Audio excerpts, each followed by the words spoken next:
Now to another health issue that's causing concern, the closure of tuberculosis clinics in the Torres Strait.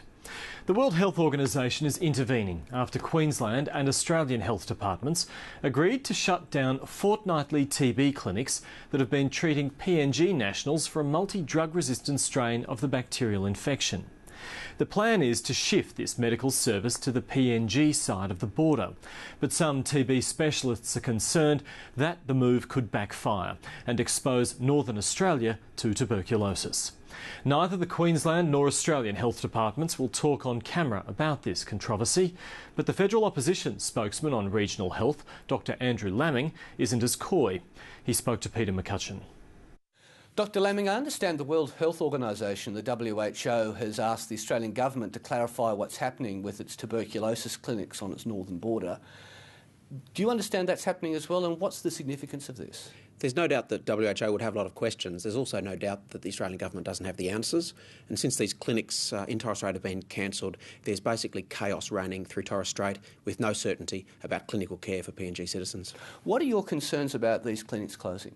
Well, tuberculosis is no ordinary disease as we know it. It requires exceptionally high-level care to treat and manage TB patients well.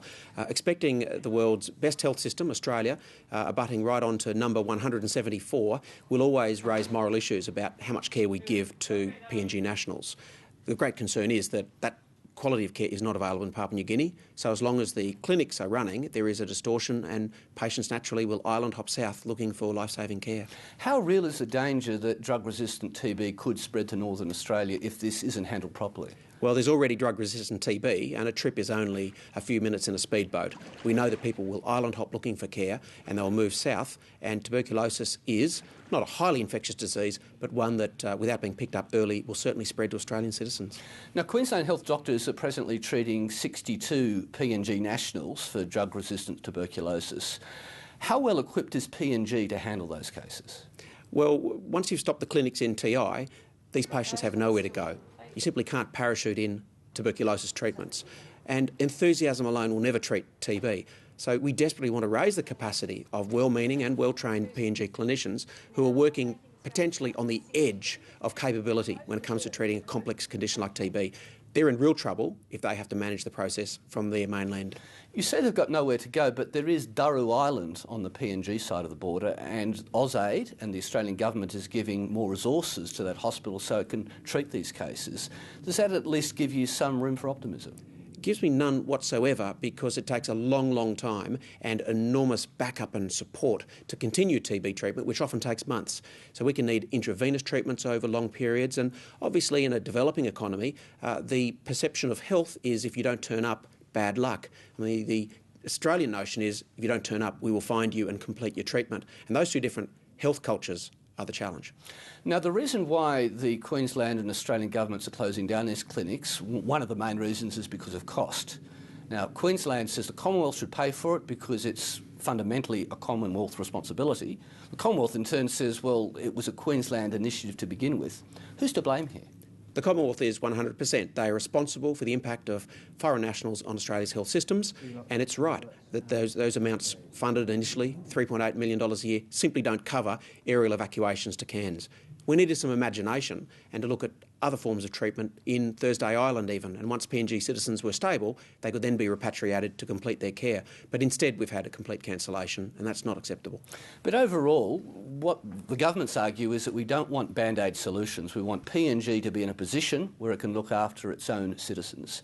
And that's why they're transferring these clinics to the PNG side and giving them aid as well. Do you at least give them credit for making a step in the right direction? Well, moving from a band-aid to an optimal solution requires transition time, but by cancelling the clinics, there's no chance of that. It's simply impossible for existing PNG services to look after TB in that area. There's no TB qualified doctor, no coordinator, no vessel to move between islands, and as long as that's the case, those patients will still head to Australia. But they have advertised for those positions. There is quite a lot of funding, probably millions of dollars going in there over the next 6 to 12 months. So handing this over to PNG, do you agree with that general philosophy that P&G should have responsibility for this? I'm sure P&G would agree, but they'd like to know that the clinics and the building of capacity occurs while the clinics are in place. It's simply unacceptable to stop clinics and expect things to pick up. It could take well over a year for that to occur. You simply can't bring P&G clinicians in and spend a couple of afternoons in Australia and think they can manage TB. Overall, from a public health point of view, how dangerous is this situation for Torres Strait Islanders and people living in Northern Australia if this is not handled properly? Well, thanks to the clinics being there, we've not had to find out. As I've said, TB is not the most contagious disease in the world, but through undetected cases and intimate longer-term contact, people coming down for trade and ceremony and other reasons, we are certain that partially or incompletely treated TB will find its way into Torres Strait. We need to remember that TI nationals are Australian citizens and they don't deserve to have those kind of health risks. Dr. Laming, thank you very much. Thank you.